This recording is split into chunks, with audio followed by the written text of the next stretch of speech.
अस्सलाम वालेकुम नाज़रीन। इस केस के शुरू में कारजा ख़तून अपने खैमे में मौजूद थे। उसी दौरान सुलेमान भी वहाँ पर पहुँच चुका था, जिसे देखकर कारजा ख़तून कहती है, तुम इतनी जल्दी वापस क्यों आ गए? उम्मीद है खैरियत होगी। जिसके जवाब में सुलेमान कहता है, किले में घुसने का कोई रास्ता नहीं है, वहाँ किसी को अगवा करना तो दूर, एक सोने का सिक्का चोरी करना भी नामुमकिन है। यह कहकर सुलेमान आगे बढ़ जाता है। यहाँ जंगल में बुज़ान अपने आदमियों के साथ मौजूद था और कह रहा था, जब तुम अपना फ़र्ज़ निभा लोगे तो तुम्हें एक और दर्जा दे दिया जाएगा। तुमने ज़ुबान का हथियार गिरा दिया और ज़िंदगी का हथियार उठा लिया। वो मुक़द्दस दिन हमारे बहुत करीब हैं, जब इन सरज़मीनों में हमारा मुक़द्दस गिरजाघर और खुशहाल रियासत बनेगी। जिसके बाद बुज़ान अपने आदमियों से मुखातब होकर कहता है, क्या तुम अपने मकसद के लिए तैयार हो? ये सुनकर मेमून कहता है, अजीम नातक के लिए हमारी ज़ुबानों की तरह हमारी जानें भी कुर्बान हैं। जिसके बाद बुज़ान मेमून को अपने पास बुलाकर कह रहा था, अपने आदमियों को इकट्ठा करो, जो हमारा है वो अब शहवार खतून से लेने का वक्त आ गया है। मैं इस मामले में कोई भी गलती नहीं चाहता। यहाँ खतून मेनूस के पास पहुँच चुकी थी और कह रही थी, क्या सब ठीक है बाबा? आपने मुझे यहाँ क्यों बुलाया है? जिसके जवाब में मेनूस कहता है, हमें इत्तला मिली है कि अल्परसान और उसके आदमी शहर में छुपे हुए हैं। ये सुनकर अक्चा खतून मुसलसल मेनूस की तरफ देख रही थी और मुस्करा रही थी। जिसके बाद अक्चा खतून एक ख्याल देखती है, जब अल्परसान अक्चा खतून से कह रहा था, जब आप वासपुराकर में थे तो ग़ुलामों वाली गाड़ियों के आने की क्या रूटीन थी? जिसके जवाब में अक्चा खतून कहती है, जनाब जब मैं वहाँ थे तो हर इतवार को ग़ुलामों की गाड़ियाँ वासपुराकर आती थीं।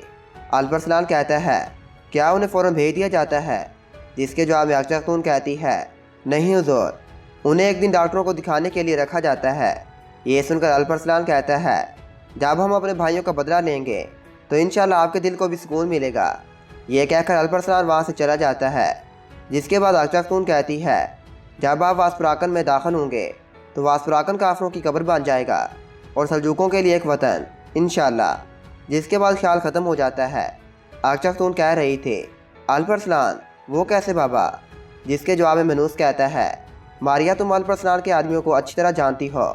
पकड़े गए आदमियों को देखो और बताओ कि वो अल्परसान के आदमी हैं या नहीं। ये सुनकर अक्चा खतून काफ़ी ज़्यादा हैरान हो गई थी और मेनूस की तरफ देख रही थी। जिसके बाद मेनूस कहता है, आ जाओ मारिया, तुम किस चीज़ का इंतज़ार कर रही हो? ये सुनकर मारिया वहाँ से चली जाती है। यहाँ यानिस अल्परसान के सिपाहियों के साथ मौजूद था। उसी दौरान एक सिपाही यानिस के पास आ गया था, जो उसके कान में कुछ कह रहा था। जिसे सुनकर यानिस कुछ परेशान हो जाता है और कहता है, दुआ करो, मेरे बाबा के लिए दुआ करो, जिसकी वजह से तुम अभी तक ज़िंदा हो, वरना तुम अभी तक मर चुके होते। यहाँ अल्परसान और ताबे हसन कमरे के करीब आ रहे थे। कुछ देर बाद दोनों कमरे में पहुँच चुके थे। जिसके बाद अल्परसान और ताबे हसन कमरे में मौजूद बादंतीनियों का खात्मा कर देते हैं। अल्परसान अफशीन से कह रहा था, यानिस कहाँ है?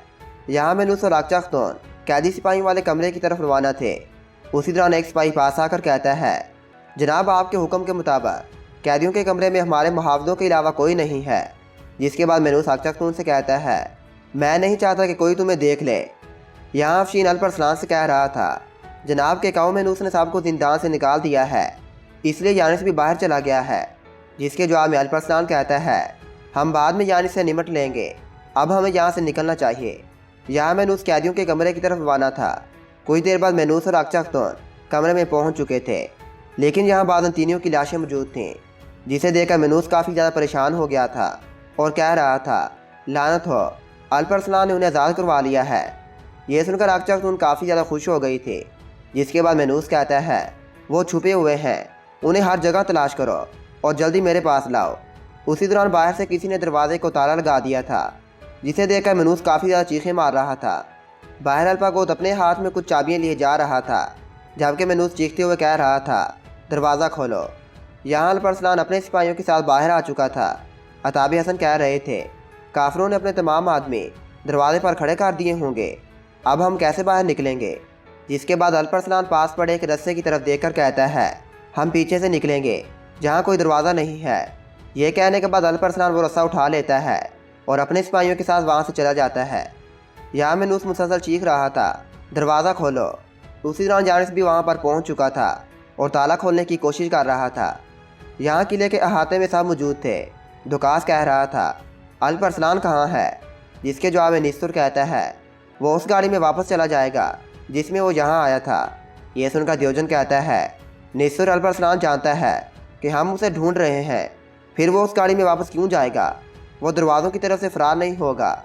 जिसके बाद दुकास गुस्से से कहता है, हर तरफ फैल जाओ, कोई जगह ना छोड़ो, फ़ौरन अल्परसनान को पकड़ कर यहाँ लाओ। ये सुनकर सब सिपाही वहाँ से चले जाते हैं।